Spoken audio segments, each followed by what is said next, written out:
Hi everybody, welcome to this weekly meditation circle and satsang. I have just landed in England in the UK. You may have heard just from my client updates that Grandad Webster left his beautiful body this Saturday. I'm trying to keep a big smile on my face about it. He was 89 and he went in his sleep without any pain, peacefully, and he is now with the love of his life, Nana Webster. So as much as I feel sad inside, I'm going to try and not think too much about my loss, but rather about his peaceful passing. And that's really all we can wish for. Okay, so without further ado, I didn't pre-say this because I wasn't sure if I could pull it off depending on Wi-Fi and things, but I'm going to do the meditation circle that I would have done in Spain. I'm going to do it online, and then I'm going to send it to all our friends, students, clients, seekers, community, and I'll put it on my YouTube channel, Cat Webster Yoga. And hopefully it means that you don't have to miss your weekly connection to satsang. So my name's Kat and welcome everybody. So for the last 2 months in our meditation and satsang, we have been primarily focused on a Kriya technique inspired by Paramahansa Yogananda, who wrote Autobiography of a Yogi. And if you are interested in meditation, I can wholeheartedly recommend that book to you. It is absolutely magical. And Paramahansa Yoga comes from a lineage of saints and Eastern meditation masters. And it is a powerful, powerful lineage technique. And the teachings around it are just full of light, and I can't really think of any other word other than magic. Yeah. However, that said, I am going to change things up slightly from September, because I have been inspired by Grandad Webster. Now, Grandad Webster was a very, very, very, very simple man. He was so kind and gentle and charming, and he was a pure gentleman. He always wore a flat cap. He always wore Old Spice aftershave. He had his routines. He always had porridge for breakfast. He always went to the shop to get his paper and buy licorice all sorts. He went fishing. He had like a little vice in his garage that he would crack coconuts. He grew tomatoes. He had an allotment, just really simple, but a beautiful life. The architecture of his life and of my Nana's life was really about nourishment in a really simplistic way. And Grandad loved a lot of quiet time. He loved just going into his own room. He had his own little room, and he would go in there when all the kids got too noisy, and he would have a little nap, or he would watch his things on the telly that he liked. And I really would like to honor this concept of quiet time, away from the crowd, away from the chaos. In spiritual circles now, there seems to be a trend of like the big group, the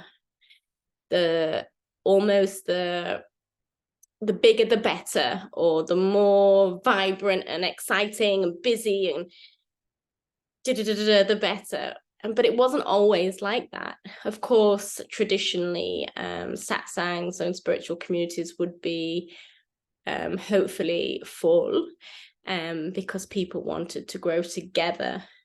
But there would always be such a respect for quiet time.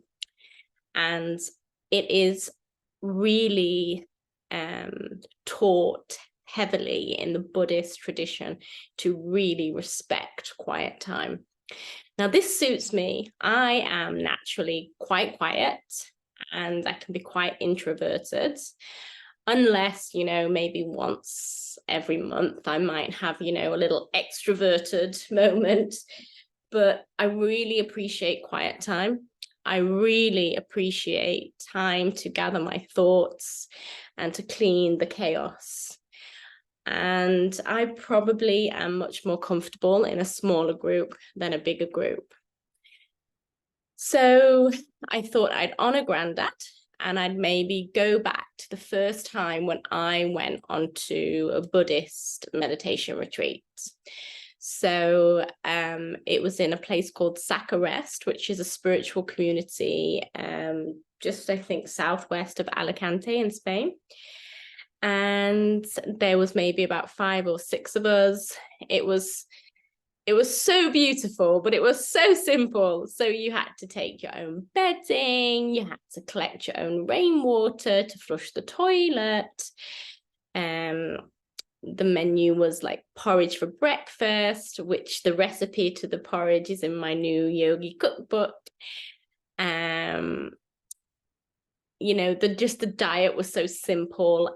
But apart from this, or aside from this, or in connection to this, there was a lot of silence. So for example, you might have like silence all morning up until dinner time, or you might have silence for the whole day.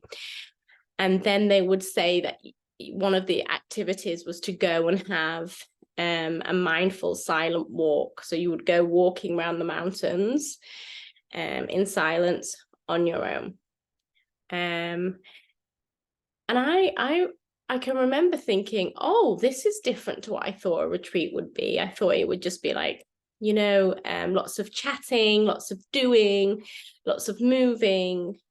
But it really taught me that, in fact, if your senses are overstimulated, so the more people you talk to, the more opportunity there is to maybe for that conversation to maybe become a little bit negative, like complainy or gossipy or comparing or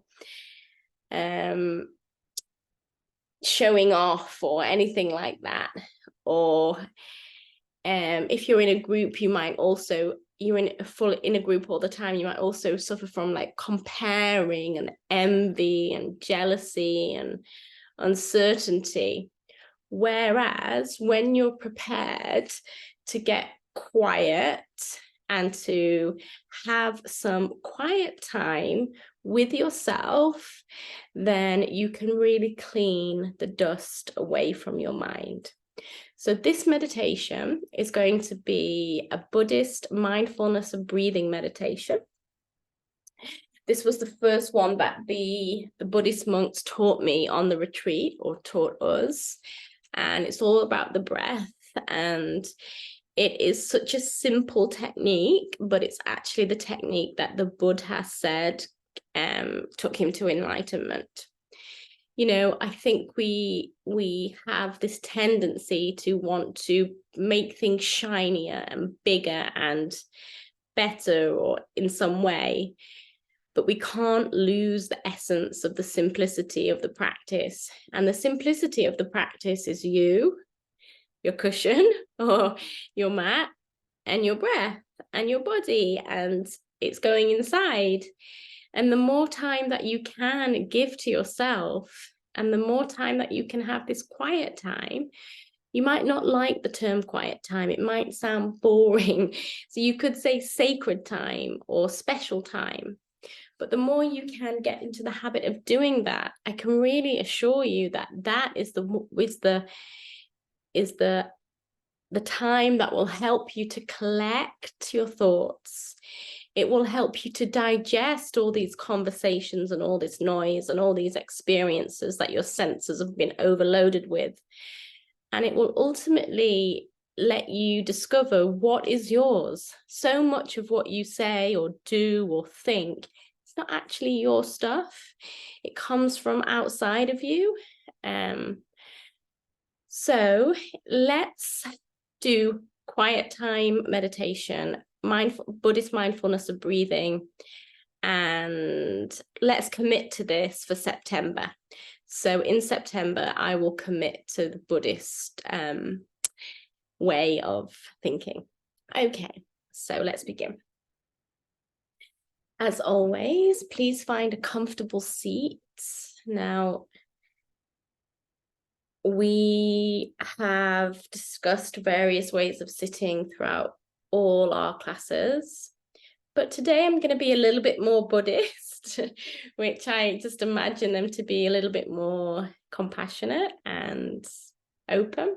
So I'm going to say to you, you sit how you feel comfortable sitting, okay? Anyway, the number one rule is you have to be comfortable, okay? Comfortable. So take a moment to make yourself as supremely comfortable as you can.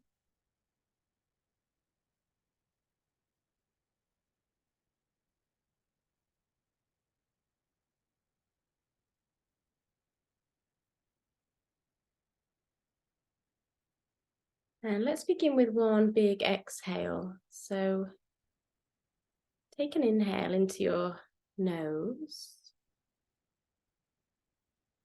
And now exhale and let go.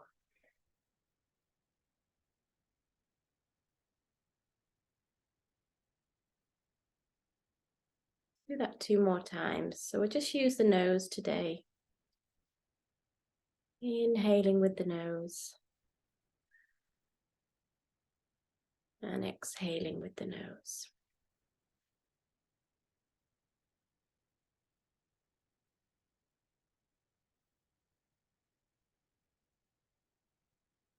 One more. Inhaling. And exhaling.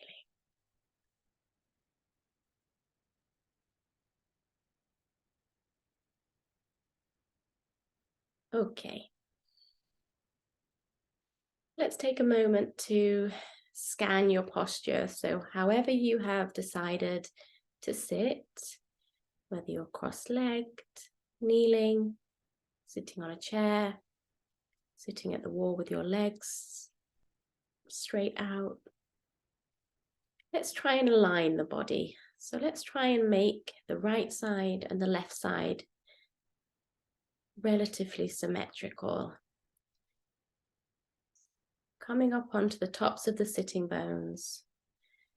And just roll the shoulders up, back, and down a few times. 2 more. Shoulders up, back, and down. Shoulders up, back, and down. And place your hands on your knees with your elbows moving into the body. Or another mudra is a peaceful mudra where you place one hand on top of the other and you place that in your lap. For me, I really feel very grounded with my hands on my knees and my elbows close to my body. But do explore what feels good for you. And then just see if you can make your chest region nice and open.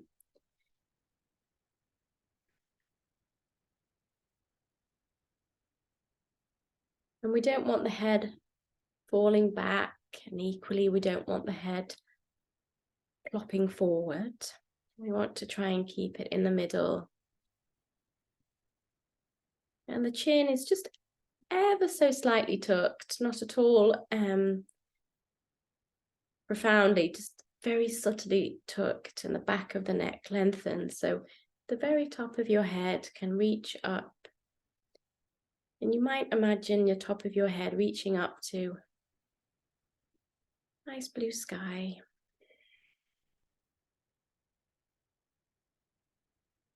And then just remember, this is your quiet time, or your sacred time, or maybe you like to call it your special time. And this is really important. So for the duration of this meditation, I would like you to imagine that you have one bag in the right hand and one bag in the left hand. And the bag on the right hand symbolizes your past, and the bag in your left hand symbolizes your future. See, those bags are heavy. I'm not saying they're bad. Maybe they're absolutely full of wonderful things. But they're heavy and they're taking you away from the present moment and potentially from who you truly are. So please, please, please, place the bags down now. Put them down. If you want to, you can pick them straight back up after the meditation. But for now, just pop them down. And Ajahn Brahm, a monk that I love to meditate with, he says that if you really care about your future, and I'd probably love to add, if you really care about yourself, your family, and everyone else, please place your attention on this present moment where your future's being made.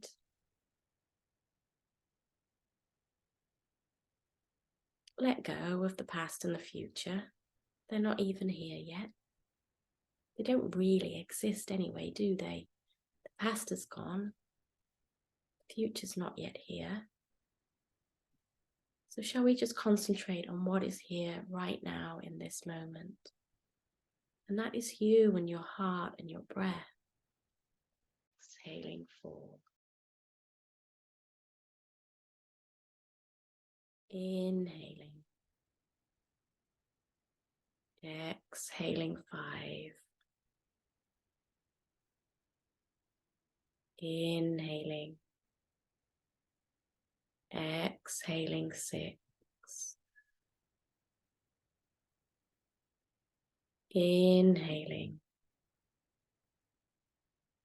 Exhaling 7.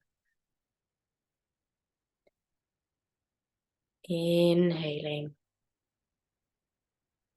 Exhaling 8.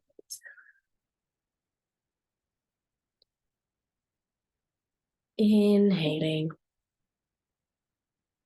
Exhaling 9. Inhaling. And exhaling 10. Let's do one more round together. Inhaling. Exhaling 1. Inhaling. Exhaling 2.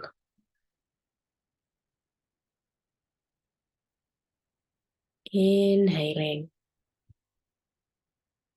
Exhaling 3. Inhaling. Exhaling 4.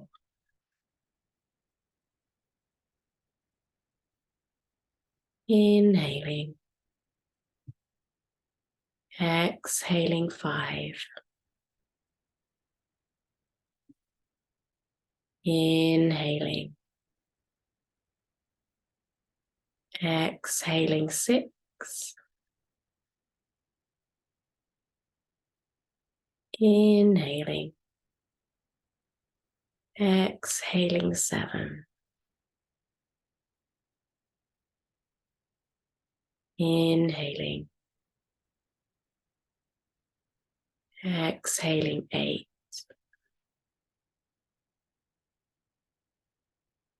Inhaling. Exhaling.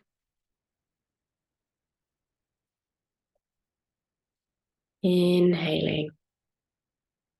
And exhaling 10.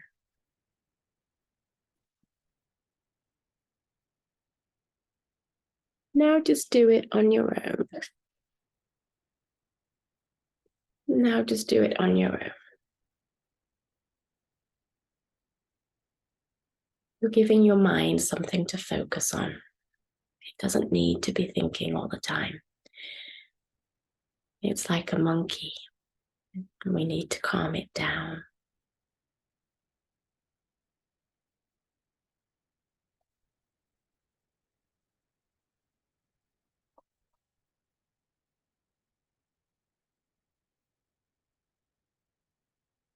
Eyebrows, or the area that you would think your mind lives. Visualize a mirror, and in this mirror it's full of dust and dirt.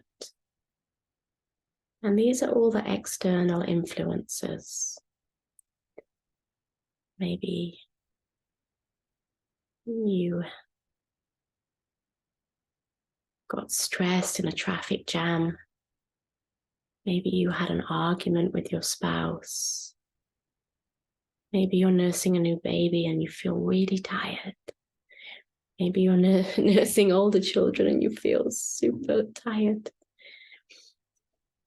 Whatever it is, maybe you've just had a conversation with a friend and it didn't go the way that you wanted it to.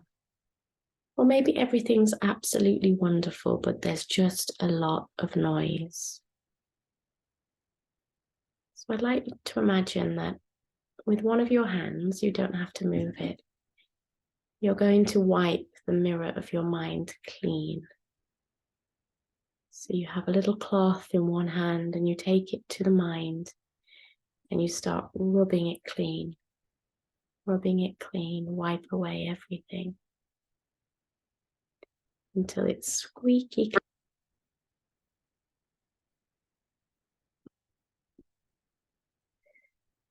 And now once it's fully clean, look how better that is.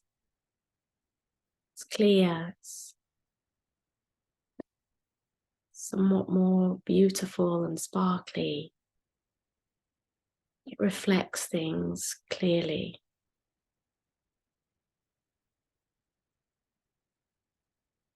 And that's who you truly are. You are that pure reflection.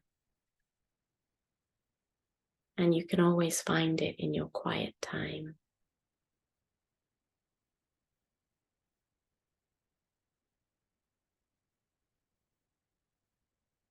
Before we close the meditation for today, just remember what your true values in life are. Maybe they're your family. Maybe they're your health. Maybe they're your friends or traveling or your career. Just take a moment to check in. Are you giving enough time and energy to the things that you hold dearest to you?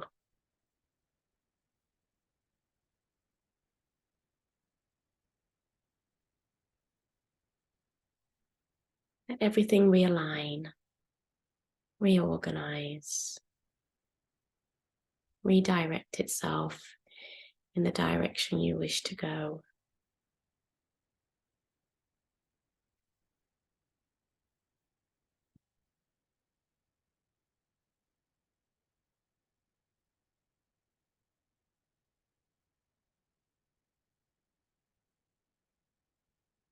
And we'll bring our hands to prayer.